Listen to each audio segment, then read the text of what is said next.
Hello, welcome to Cooking with Peggy Holiday Edition. Today is day 9 of our 12 days of baking. First of all, I want to thank my husband for stepping in and filming today when my daughter's unavailable. Today we're going to be making apple crisp.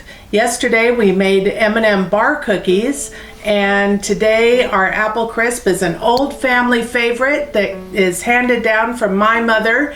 I believe she probably got it from her mother. And while apple crisp is obviously a year-round treat, it is especially good at Christmas time when it fills the kitchen with that warm smell of cinnamon and apples. So let's get started. The ingredients for our apple crisp is very simple. You want about 4 cups of apples and 2 teaspoons or so of cinnamon. We use 3/4 of a cup of flour, 1 cup of sugar, and 1/3 of a cup of butter in the topping, and it bakes at 350 for about 45 minutes. First, we're going to make the topping and set it aside, so then when we peel our apples and put the apples in the pan, as soon as we're done, that is what takes the most time, we can throw the topping on and get it in the oven. So we're going to add 1 cup of sugar, 3/4 cup of flour, and 1/3 of a cup of melted butter.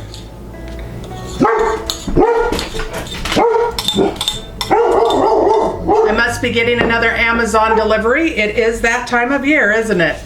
So we're going to blend this together, and it will be kind of chunky, and that is just fine. It cooks up very well, but you want to blend the butter in as well as you can. So one thing that makes my apple slicing easier is my Pampered Chef apple peeler corer slicer. This is a very old contraption. I have a friend who sold Pampered Chef years ago, and I bought a ton of stuff, and this is one of my favorite purchases. It peels, slices, and cores the apple, and it makes making dishes like apple pie or apple crisp very easy. It also does potatoes, so we use it for our scalloped potato recipe, and it does look like a torture instrument, but it is not. It is actually very cool. After I bought the contraption itself, my brother-in-law Mike made me this nice little stool for it so that it makes it a lot easier to peel the apples. So we just affix it to the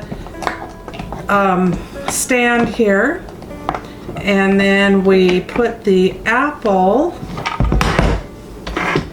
pull this back, put the apple on,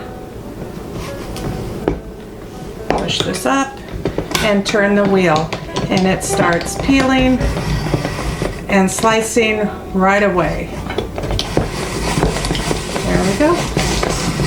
And the peels will come out, the slices will come out approximately the right width for the apple crisp. If you do them by hand, you want to make sure that you don't get your slices too thick, otherwise it doesn't melt very well or bake very well. Okay, so we'll peel the apple, just start peeling, and the slices come out right about the right size. As you can see, they're perfect, and they will go in the pan, and it is very, very quick to make apple crisp this way. So I've got my slices here, and we have about 4 cups of apples going in the pan, 13 by 9 pan. And after we've sliced and peeled the apples, we are going to be putting 2 teaspoons of cinnamon. I usually just sprinkle, I don't measure. I like my apple crisp relatively cinnamony, so I tend to just add what looks good to me, but the recipe says 2 teaspoons.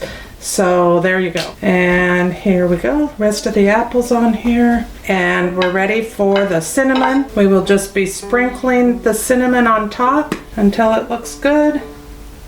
And then we will be adding our 1/4 cup of water, and then the topping. And this is when you should be preheating your oven, 350. There we go. And then a 1/4 cup of water, and you just spritz it in around the apple crisp.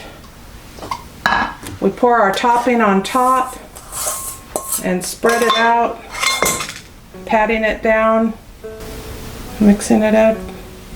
There we go. We have a lightly golden brown apple crisp, and I like to serve this with vanilla ice cream.